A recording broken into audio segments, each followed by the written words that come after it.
ஒரு காலத்தின் செய்தியை கண்ணாடியாக சொல்லுகின்ற ஒரு கலைஞன் பயங்கரவாத தடை சட்டத்தின் கீழ் கைது செய்யப்பட்டு இன்று சிறையிலே அடைக்கப்பட்டிருக்கிறார். அவசரகால சட்டத்தோடு சேர்ந்த வகையில் நீடிப்பு செய்வதற்கான பிரேரணையை ஜனாதிபதியினால் கொண்டு வரப்பட்டிருக்கிற இந்த சூழலில் இந்த நாட்டிலே பல்வேறுபட்ட துயர நிகழ்வுகளும் துன்பங்களும் பயங்கரவாத தடை சட்டத்தின் ஊடாக கொண்டு வரப்பட்டிருக்கிற இந்த காலச்சூழல் மிகவும் பயங்கரமானதாக இந்த நாட்டிலே இருக்கின்றது. குறிப்பாக கடந்த வாரம் யாழ்ப்பாணத்திலே வைத்து கிளிநொச்சி உதயநகர் கிழக்கு கிளிநொச்சியைச் சேர்ந்த கணேஷ்குமார் சங்கீத்சன் அவர்கள் கைது செய்யப்பட்டார்கள் பயங்கரவாத தடை சட்டத்தின் கீழ். இந்த நாட்டில் ஒரு பாடல் பாடியதற்காக ஒரு காலத்தின் செய்தியை கண்ணாடியாக சொல்லுகின்ற ஒரு கலைஞன் பயங்கரவாத தடை சட்டத்தின் கீழ் கைது செய்யப்பட்டு இன்று சிறையிலே அடைக்கப்பட்டிருக்கிறார். இது மிகவும் வரலாற்றிலே ஒரு துயரமான சம்பவம். உங்களுக்கு தெரியும், கௌரவ தலைமை தாங்கும் உறுப்பினர் அவர்களே, இந்த நாட்டில் 78ஆம் ஆண்டிலே கொண்டு வரப்பட்ட பயங்கரவாத தடை சட்டம் என்பது சிங்கள இளைஞர்களையும் தமிழ் இளைஞர்களையும் மிக மோசமாக பாதித்திருந்தது. இன்று அரசமைத்திருக்கிற ஜேவிபி என்பிபியாக இருக்கலாம், மாற்றம் பெற்றிருந்தாலும் கூட 60,000க்கும் மேற்பட்ட சிங்கள இளைஞர்களும் யுவதிகளும் மிக மோசமாக படுகொலை செய்யப்படுவதற்கும் இந்த நாட்டிலே மிக மோசமாக அழிக்கப்படுவதற்கும் இந்த பயங்கரவாத தடை சட்டத்தை அப்போதிருந்த ஐக்கிய தேசிய கட்சி அரசாங்கத்தைச் சேர்ந்த JR ஜெயவர்தன, பிரேமதாசா போன்றவர்கள் மிக கொடூரமாக அதனை பயன்படுத்தி இருந்தார்கள். கொடூரமான இந்த சட்டத்தை நீக்குகிறோம் என்று பலமுறை எதிர்க்கட்சி வரிசையில் இருந்த இன்றைய ஜனாதிபதி அனுரகுமார திசாநாயக்க உட்பட உங்களுடைய அரசாங்கம் பல தடவைகள் இந்த செய்தியை சொல்லியிருந்தார்கள், நாங்கள் இந்த பயங்கரவாத தடை சட்டத்தை உடனே வந்தவுடன் நீக்குவோம் என்று. ஆனால் இன்றைக்கு 2 ஆண்டுகள் கடக்கப் போகிறது, இதுவரை இந்த பயங்கரவாத தடை சட்டம் நீக்கப்படவில்லை. அதற்கான ஒரு புதிய பயங்கரவாத தடை சட்டம் பற்றி நீங்கள் பேசுகிறீர்கள். ஒரு கோடு இருக்கிறது, அதற்கு இன்னொரு பெரிய கோட்டை கீறுகிறீர்களே தவிர ஆனால் அதனை நீக்குகின்ற நிலையில் இல்லை. இந்த பயங்கரவாத தடை சட்டத்தின் ஊடாகத்தான் இந்த நாட்டிலே தமிழ் மக்கள் மிக கொடுமைகளை சந்தித்தார்கள். 2009ஆம் ஆண்டு 2006ஆம் ஆண்டு காலங்களில், குறிப்பாக 2006 கிழக்கு மண்ணினுடைய வாகரையிலே நடந்த மிகப்பெரிய இறுதியான இனப்படுகொலைகளும் 2009ஆம் ஆண்டு வடக்கு மண்ணிலே முள்ளிவாய்க்காலிலே நடந்த இனப்படுகொலைகளுக்கும் இந்த பயங்கரவாத தடை சட்டம் மிக காரணமாக இருந்தது. இந்த சட்டத்தை பயன்படுத்தி இன்று கணேஷ்குமார் சங்கீத்சன் கைது செய்யப்பட்டிருக்கிறார். அவர் ஒரு பாடல் பாடியிருந்தார்.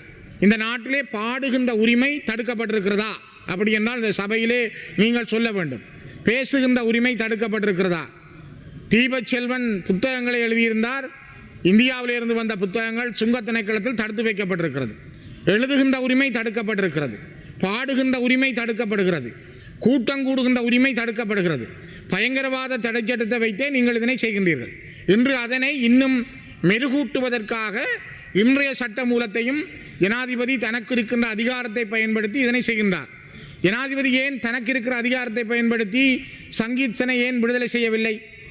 தொடர்ந்தும் சங்கீத்சன் என்கின்ற ஒரு சாதாரண இளைஞன், ஒரு பாடகன், ஒரு கலைஞனை விடுவிக்க சொல்லி பல இடங்களிலும் மக்கள் போராடுகின்றார்கள். நேற்று காலை வவுனியாவில், நேற்று வெல்வெட்டித்துறையில், அதற்கு முதல் கிளிநொச்சியில், இன்று பல்வேறு இடங்களில் மக்கள் திரண்டு போராடுகிறார்கள். இப்பொழுதும் நான் இந்த இடத்திலே உயர்ந்த சபையிலே சொல்லுகிறேன், நீங்கள் அவர்களை விடுவிக்கவில்லையானால், சங்கீத்சன் அவர்களை உடனடியாக இந்த அரசு விடுவிக்கவில்லை என்றால் வடக்கு கிழக்கு தழுவிய ஒரு மாபெரும் போராட்டத்திற்கு மக்கள் தயாராகிறார்கள். இளைஞர்கள் பாதிக்கப்பட்டிருக்கிறார்கள், பேச முடியாமல் இருக்கிறார்கள். அரசு பொறுப்படுத்த காலத்திலிருந்து அபிவிருத்தி என்ற வார்த்தைகளை நீங்கள் சொல்லிக் கொள்கிறீர்கள்.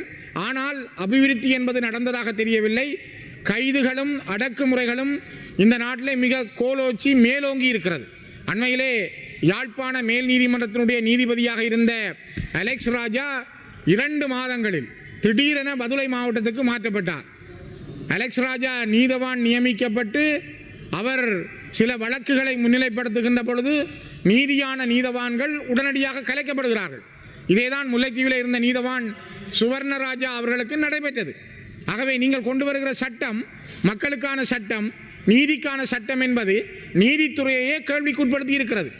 குருந்தூர் மலையிலே பிகாரை கட்ட வேண்டாம் என்று நீதிமன்றம் கட்டளையிட்ட பிற்பாடும் பிக்குமார்களால் அங்கே நீதிமன்ற கட்டளையை மீறி அந்த இடத்திலே விகாரை கட்டப்பட்டது. அரசாங்கத்தினால் இதுவரை அதனை தடுக்க முடிந்திருக்கிறதா? அதனை தடுக்க முயன்ற நீதவானை பழி வாங்கினீர்கள். அவர் நாட்டை விட்டு ஓட வேண்டிய நிலைக்கு நீதியரசர் சுவர்ணராஜா நாட்டை விட்டே போனார். அலெக்ஸ் ராஜா தீர்ப்பு வழங்குகின்ற பொழுது, நீதியை வழங்குகிற பொழுது நீதிக்கு புறம்பாக ஒரு கோரமான அகோரமான ஆட்சிக்காக அவரை யாழ்ப்பாணத்தில் இருந்து நீங்கள் மாற்றியிருக்கிறீர்கள். இது ஒரு மிகப்பெரிய வன்முறை, இந்த நாட்டில் நடைபெறுகின்ற மிகவும் மோசமான ஒரு காரியம். குறிப்பாக யாரும் பேச முடிவதில்லை. கௌரவ தலைமை தாங்கும் உறுப்பினர் அவர்களே, நான் எனக்கு தெரிந்த அளவிலே யாழ்ப்பாணம் யூனியன் கல்லூரி மாணவர்கள் ஒரு விளையாட்டு போட்டிக்கு சோதனை செய்திருந்தார்கள். அந்த சோதனைக்காக அந்த பாடசாலையினுடைய அதிபர் பரதன் உட்பட மாணவர்கள், ஆசிரியர்கள் விசாரணைக்கு உட்படுத்தப்பட்டார்கள். அதே போலதான் கிளிநொச்சி மாவட்டத்தினுடைய கோணாவில் மகா வித்தியாலயத்திலே விளையாட்டு போட்டியிலே சோதனைகள் செய்திருந்த காரணத்தால் அந்த பாடசாலையினுடைய அதிபர் அம்பிகைபாகன் உட்பட ஆசிரியர்கள், மாணவர்கள் விசாரணைக்கு உட்படுத்தப்பட்டார்கள். ஒரு பாடசாலையின் விளையாட்டு போட்டியிலே சோடிக்க முடியாது. பாடசாலை விளையாட்டு போட்டியை நடத்தினால் பயங்கரவாத தடை சட்டம், பாடினால் பயங்கரவாத தடை சட்டம், பேசினால் பயங்கரவாத தடை சட்டம், ஒன்று கூடினால் பயங்கரவாத தடை சட்டம். இந்த நாட்டில் நீங்கள் என்ன நல்லிணக்கம் சொல்கிறீர்கள்? இங்கே நீதி அமைச்சர் அவர்கள் இருக்கிறார், கௌரவ அமைச்சர்கள் இருக்கிறீர்கள். தயவு செய்து சிந்தித்து பாருங்கள். இந்த சட்டத்தால் பாதிக்கப்பட்டவர்கள் நீங்கள் என்று நாங்கள் சொல்லுகிறோம். கதிராமத்து அழகி, மனம்பேரி உட்பட பலரை கொன்று நிர்வாணமாக்கி ரோட்டில் இழுத்து சென்று சுட்டு படுகொலை செய்த இந்த நாட்டினுடைய வரலாறு, எங்களுடைய சகோதரர்கள் மிக மோசமாக கொல்லப்படுவதற்கும், இறுதி யுத்தத்தை கோட்டபாய ராஜபக்ச அவர்கள் இந்த மண்ணிலே முள்ளிவாய்க்காலில் 4 லட்சம் மக்கள் இருந்த பொழுது 75,000 பேர் தான் இருக்கிறார்கள் என்று கூறி உணவு அனுப்பாமல், மருந்து அனுப்பாமல், கொத்து குண்டுகளையும் பொஸ்பரஸ் குண்டுகளையும் வீசி அந்த மக்களை கொடூரமாக கொலை செய்த தொடர்கின்றது. குறிப்பாக அரசியல் பிழைத்தோர்க்கு அறம் கூற்றாகும் என்பது சிலப்பதிகாரம். சிலப்பதிகாரத்தை நீங்கள், அது சிங்களத்தோடும் சில அதுக்கான விஷயங்கள் அதில் உண்டு, படித்து பாருங்கள். அரசியல் பிழைத்தோர்க்கு அறம் கூற்றாகும். அந்த அரசியல் பிழைத்ததனால் கோத்தபாயா 2 வருடங்களிலே வீட்டை விட்டு போனார். இந்த நாட்டினுடைய ஆட்சியை விட்டு போக வேண்டிய சூழல் அவருக்கு வந்தது. அதே போலதான் மஹிந்த ராஜபக்ச திரும்ப வர முடியவில்லை. யோசித்து பாருங்கள்.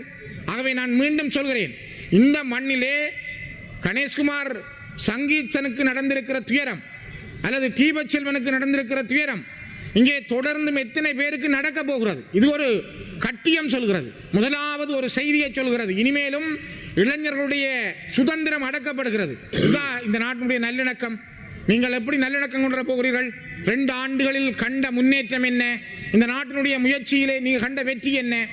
தமிழ் மக்களும் சிங்கள மக்களும் இந்த நாட்டில் இப்பொழுதும் 2 பட்டிருக்கிறார்கள். 2 பேருமே 2 தேசிய இனங்கள் தான். ஆனால் மனோரீதியாக இந்த நாட்டினுடைய தேசிய கொடிக்கு கீழ் இன்றும் தமிழர்கள் இல்லை என்பதை மிக தெளிவாகவே இந்த நாடு சொல்கிறது. அரச பயங்கரவாதம் தலைவிரித்து ஆடுகிறது. அரச பயங்கரவாதத்தினுடைய ஒவ்வொரு செயல்களையும் நீங்கள் எடுத்து செய்கிறீர்கள். இதனைத்தான் ஜே.ஆர். ஜெயவர்தன காலம் கூட செய்திருந்தார். ஜே.ஆர். சொன்னார், போர் என்றால் போர், சமாதானம் என்றால் சமாதானம் என்று சாதாரண நிரபராதிகளாக இருந்த மக்களை பார்த்து போரை அறைகூவல் செய்த ஜே.ஆருடைய தொடக்கத்தை இப்பொழுதும் கூட 50 ஆண்டுகள் கடந்து வந்தும் கூட நீங்களும் இன்னும் கற்றுக்கொள்ளவில்லை என்றால், இப்பொழுது இருக்கிற நாட்டின் ஜனாதிபதி அனுரகுமார சனாயக்கா தலைமையிலான அரசும் அதனை கற்றுக்கொள்ளவில்லை என்றால் இந்த நாடு அதள பாதாளத்தில் போய் விழுவதை தவிர வேறு எதுவும் நடக்காது.